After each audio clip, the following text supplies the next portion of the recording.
Wassalatu wassalamu ala rasulillah Sayyidina Muhammad ibn Abdillah wa ala alihi wa sahbihi wa mawalah wa la hawla wa la quwwata illa billah amma ba'du.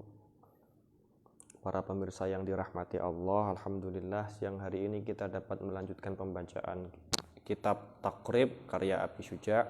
Mari kita awali dengan membaca surah Al-Fatihah. Kita khusus hadiahkan kepada Al-Qawti Abi Syuja', pengarang kitab At-Taqrib, kepada Syekh Muhammad Ibn Qasim Al-Ghazi, pengarang kitab Fathul Qaribnya, kepada para guru-guru kita, para masyayikh kita, para kiai, ala hadhihi niyah wa ala kulli niyatin shalihah wa ila hadrati sayyidina Muhammadin sallallahu alaihi wasallam. Al-Fatihah. A'udzu billahi minasyaitonir rajim. Bismillahirrahmanirrahim. Alhamdulillahirabbil alamin. Arrahmanir rahim. Maliki yaumiddin. Iyyaka na'budu wa iyyaka nasta'in. Ihdinas siratal mustaqim. Shiratal ladzina an'amta 'alaihim ghairil maghdubi 'alaihim waladdallin. Amin. Rabbighfirli wa liwalidayya wa lil mu'minina amin ya rabbal alamin. Masuk pada pasal tentang syarat-syarat tayamum dan sunnah-sunnahnya. Bismillahirrahmanirrahim. Syarat tayamum, fardu tayamum, dan kesunahan tayamum. Faslun ay hadza faslun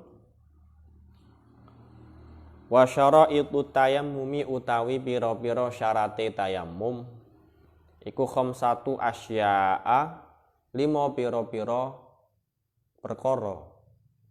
Syarat tayamum ada 5. Wujudul udhri, rupane wujude uzur, bisa farin sebab lelungan, au maradin utawa lara. Syarat pertama, wujudul udhri, adanya uzur. Uzur itu halangan, sesuatu yang menghalangi orang untuk melakukan wudu, maka dia harus tayamum. Nah, itu namanya uzur.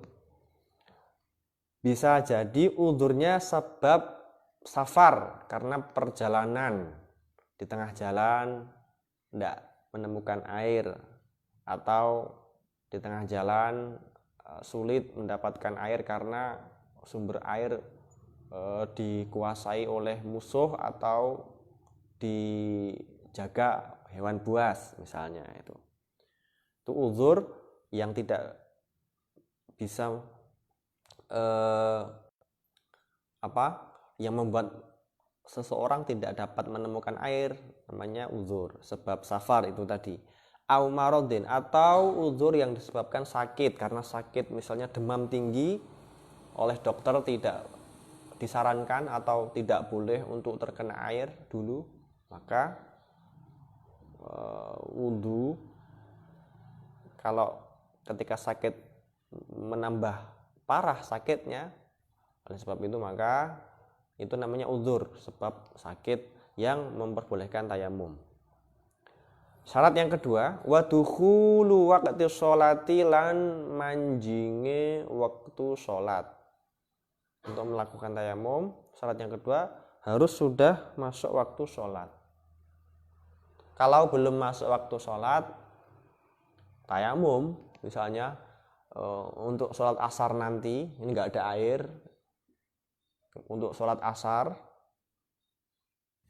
ini habis zuhur ya, sudah sholat zuhur, kemudian nanti asar, mau sholat asar, tayamumnya sekarang sebelum asar, nah nanti itu tidak memenuhi syarat. Wa talabul ma'i, lan golek banyu, mencari air. Batas area mencari air itu kira-kira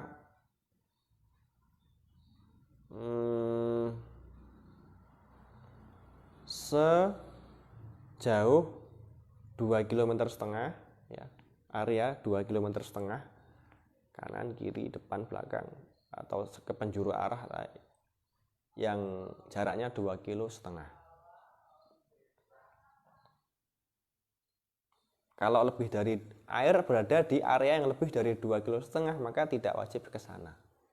untuk mendapatkan air itu. Tak boleh tayamum. Wa ta'adzuru isti'malihi lan angele gunakan air. Ya sebab sakit tadi atau sebab hal lain sebagainya. Wa i'wazuhu lan longkone ma ba'da talabi ing dalem sawise golek. Sudah mencari enggak ketemu. Wat turabu lan debu atau hiru kang suci. Alladzi rupane turab lahu kang iku keduwe turab gubarun utawi beleduk. Nah, untuk bertayamum syarat debunya harus debu yang suci yang mana ada beleduknya. Kalau bahasa Jawa itu sesuatu yang bisa terbang itu. Dari misalnya diambil dari buku atau kitab yang sudah lama itu ada debu-debunya yang ketika ditiup terbang itu namanya gubar. Nah, itu debu seperti itu. Kalau pasir atau diambil dari tanah itu ya harus ada gubarnya, harus ada sesuatu yang ketika ditiup terbang. Fa in khalata nuli lamun nyampuri hu ing turab apa jasun gamping auramlun utawa pasir lam yujzi mongko ora nyukupi apa fa'in kholatohu. Nah, debu suci tadi kalau tercampur dengan sesuatu lain, misalnya semen, gamping, atau tercampur dengan pasir, maka tidak mencukupi untuk digunakan tayamum. Yang benar-benar mencukupi adalah murni debu. Wa faraiduhu utawi pira-pira fardune tayamum iku arba'atu asya'a papat pira-pira perkara. An-niyatu rupane niat. Fardu-fardunya tayamum, rukun-rukunnya tayamum ada 4. Yang pertama niat. Nah, niat tayamum itu yang masyhur nawaitut tayammuma listibahati fardhis sholati lillahi ta'ala. Saya ulangi, nawaitut tayammuma listibahati fardhis sholati lillahi ta'ala. Satu lagi, tapi nanti maksudnya sama. Nawaitut tayammuma listibahati muftaqirin ila tuhrin. Saya ulangi, nawaitut tayammuma listibahati muftaqirin ila tuhrin. Itu nanti kalau niat istibahati sholat atau istibahah muftaqir ila tuhrin boleh untuk membaca Al-Quran. Wa mashul wajhi lan ngusap wajah. Wa mashul yadaini lan ngusap tangan loro ma'al mirfaqaini sertane sikut loro. Wat tartibu lan tertib. Oke. 4 rukun tayamum. Yang pertama niat tadi. Nah, itu tayamum al-istibahati muftaqirin ila tuhrin. Yang kedua mengusap wajah. Cara mengusap wajah ketika bertayamum adalah dengan diawali dulu mengambil debunya dengan cara memukulkan atau menepukkan tangan ke tempat yang ada debunya. Misalnya sini ada debunya, ditepukkan. Kemudian kalau dulu guru saya mengajarkan agar beginikan dulu, ditepukkan supaya kalau ada yang bukan debu rontok. Nah, cara mengusap wajah itu yang pertama mengusap wajah bagian kanan. Nama itu tayammum istibahati muftaqirin la tuhrin. Boleh. Seperti itu. Atau langsung juga boleh. Atau cara yang seperti ini tadi itu cara dulu saya diajarkan oleh guru saya.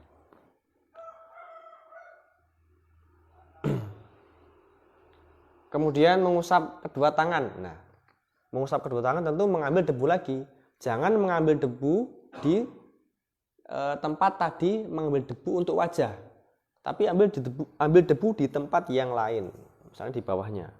Nah, kemudian untuk mengusap tangan. Cara mengusap tangan begini. Mengusap tangan kanan duluan. Misalnya udah ada debunya ini, udah dikit-dikit lagi.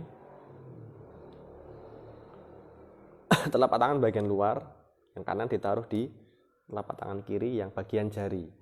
Kemudian usapkan sampai ke siku. Nah, bagian bawah dalam tersentuh tangan kanan yang kiri tadi. Kemudian ini untuk mengusap bagian dalam. Nah, jangan ditemukan telapak tangan kanan dengan telapak kiri, tapi telapak tangan kanan pertahankan debunya, jangan sampai menyentuh ke yang tangan kiri dulu. Nah, tadi seperti ini, saya ulangi, seperti ini, usap ke belakang, putar tangan kanannya, jempolnya jangan sampai menyentuh dulu, kemudian terakhir begini. Nah ini kok nggak diusap? Nggak, ini udah ada debunya yang nanti untuk mengusap tangan kiri. Nah sekarang tangan kiri begini, diusap ke belakang sampai siku, yang bagian dalam begini kan, kemudian sampai sini. Nah ini nanti nggak usah diusap, karena ini udah ikut usapan yang ini. Yang kanan ikut usapan yang kiri ikut usapan yang kanan. Nah itu cara tayamum, dan harus tertib. Tidak boleh dimulai dari mengusap tangan. Nah itu tayamum al-istibahati fardhu sholati, enggak boleh. Dimulai niat sambil mengusap wajah. Itu fardu tayamum yang ada 4. Kemudian sunnah-sunnahnya. Wa sunanuhu tawi piro-piro sunai tayamum. Iku salah satu asya'a telu piro-piro suwiji-wiji. At-tasmiyatu rupane maca basmalah, ya, jadi membaca basmalah dulu, bismillahirrahmanirrahim. Wa taqdimul yumna lan disiake tangan tengen utawa disiake anggota tengen alal yusra ngakhirake anggota kiwa. Tadi seperti yang saya contohkan, wajah bagian kanan dulu, kemudian wajah bagian kiri, tangan kanan dulu, kemudian tangan kiri. Itu namanya taqdimul yumna alal yusra. Hukumnya sunnah, dapat pahala seperti itu. Wal mu'alatu lan nuli-nuli atau berkesinambungan. Ada 3 ini ya. Maksud berkesinambungan itu ya jangan terlalu lama antara misalnya usapan tangan kanan dengan tangan kiri. Misalnya antara tangan kanan dan tangan kiri lebih dari setengah jam jaraknya mengusap, itu terlalu lama. Itu tidak mualah nanti namanya, tidak dapat kesunahan. Walazi utawi perkara yubtilu kang batalake apa alazi atayamum ing tayamum iku salah satu asya'a telu pira-pira perkara. Yang membatalkan tayamum ada 3. Pertama, ma rupane barang abtola kang batalake apa ma al wudu'a ing wudu, perkara yang membatalkan wudu. Kentut, sentuhan dengan lawan jenis yang bukan mahram, tidur tanpa menetapkan pantat, itu sesuatu yang membatalkan wudu. Nah juga membatalkan tayamum. Wa ru'yatul ma'i lan ningali banyu fi ghairi waqti sholati ing dalem sakliyane waktu sholat.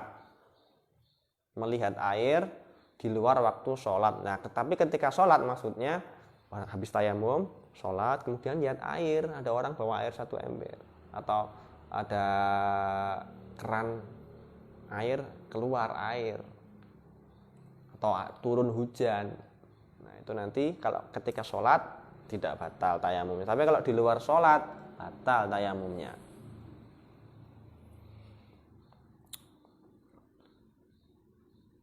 Wariddatu lan murtad. Murtad itu keluar dari Islam, pindah ke agama lain atau menyembah Tuhan selain Allah. Itu murtad, nanti membatalkan tayamum.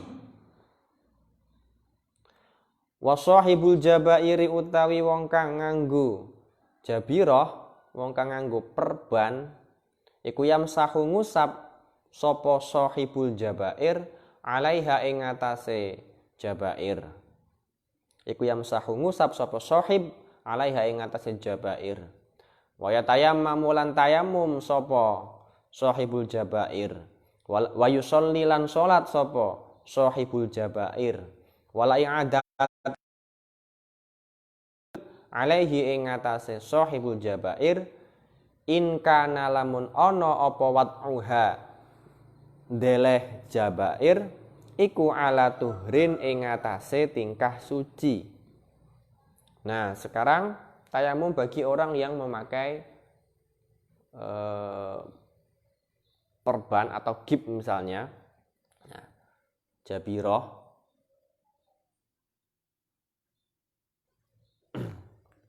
Jabiroh, pengertian jabiroh di sini ya, saya bacakan di syarahnya. Jabair jam'u jabirotin bi fathil jim wa hiya akhsyab au qasbun tusawwa wa tushaddu ala maudhi'il kasri liyal tahima. Jabiroh adalah kayu atau bambu yang diikatkan untuk merawat sesuatu yang pecah, tulang misalnya, atau patah, supaya tulang itu kembali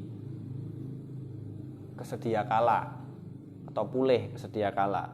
Itu namanya jabiroh. Nah, di dunia kedokteran misalnya, itu di rumah sakit ada kan istilahnya itu pasang gip itu yang sampai di semen juga itu. Nah, itu termasuk jabiroh. Nah, nanti orang yang memakai jabiroh seperti itu bagaimana? Nah, ketika wudhu ya berarti nanti dia wudhu dulu kemudian mengusap. Misalnya jabirohnya ada di anggota wudhu, di tangan. Ya dia wudhu. Nah, ketika sampai bagian yang ada jabirohnya, ada gipnya atau ada perbannya, dia mengusapnya saja, usap secukupnya. Kemudian tayamum. Nah, setelah mengusap, dia tayamum. Nunggu kering dulu ya wudhunya, baru tayamum. Kenapa dia tayamum? Karena basuhan wudhunya itu tidak bisa dilaksanakan karena ada jabirohnya, maka dia wajib tayamum sebagai apa? Sebagai pengganti basuhan dari wudhu yang tidak bisa dilaksanakan tadi. Ya, sebagai basuhan dari wudhu yang mana basuhan tadi tidak bisa dilaksanakan dengan sempurna karena tertutup oleh jabiroh. Maka dia sama seperti tadi caranya. La wa yusolli, kemudian sholat. Nah, ini tadi wala i'adata alaihi in kana wad'uha ala tuhrin. Dia tidak berkewajiban mengulang sholat ketika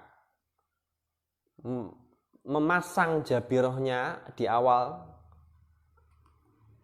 Dia memasang itu dalam keadaan suci. Ya, dalam keadaan suci. Sudah tidak ada hadas kecil maupun hadas besar.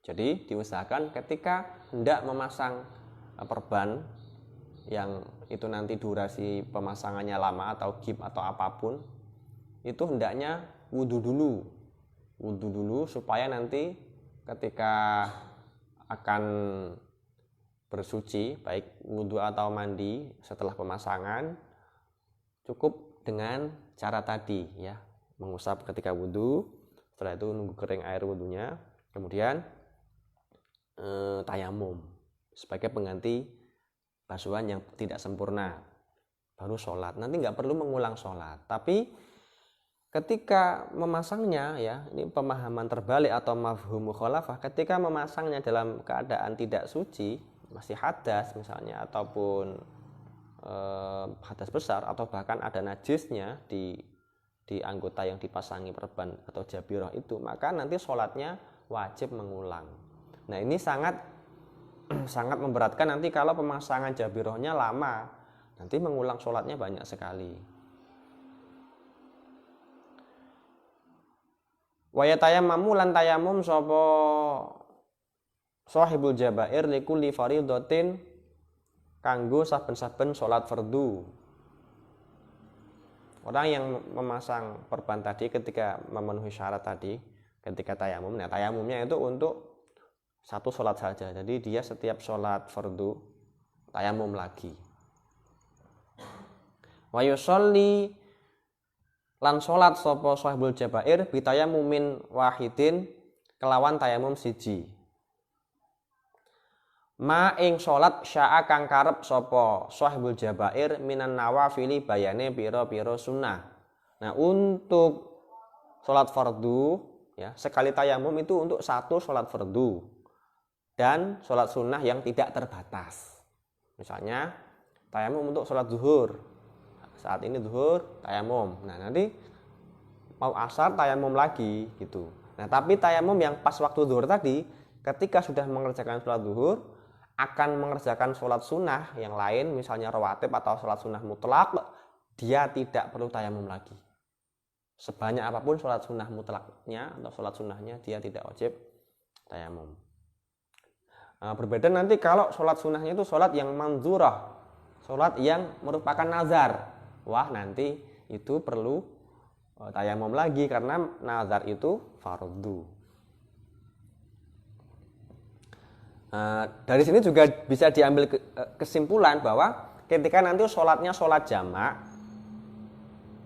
ya, sholat jamak misalnya fardu zuhur dan fardu asar di jamak, maka tayamumnya tidak boleh satu tayamum untuk menjamak dua sholat karena satu tayamum tadi berlaku hanya untuk satu sholat fardu.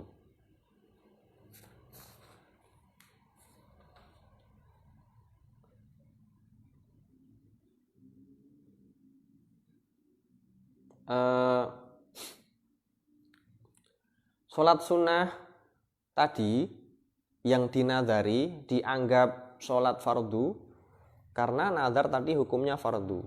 Nah, maka ketika nazar sholat sunnahnya itu berulang-ulang, ya maka tayamumnya untuk sholat nazar yang sholat sunnah yang dinazari tadi juga harus berulang-ulang karena nazar itu dihukumi fardu begitu. Mungkin cukup itu yang dapat saya sampaikan, kurang lebihnya mohon maaf. Al-Fatihah.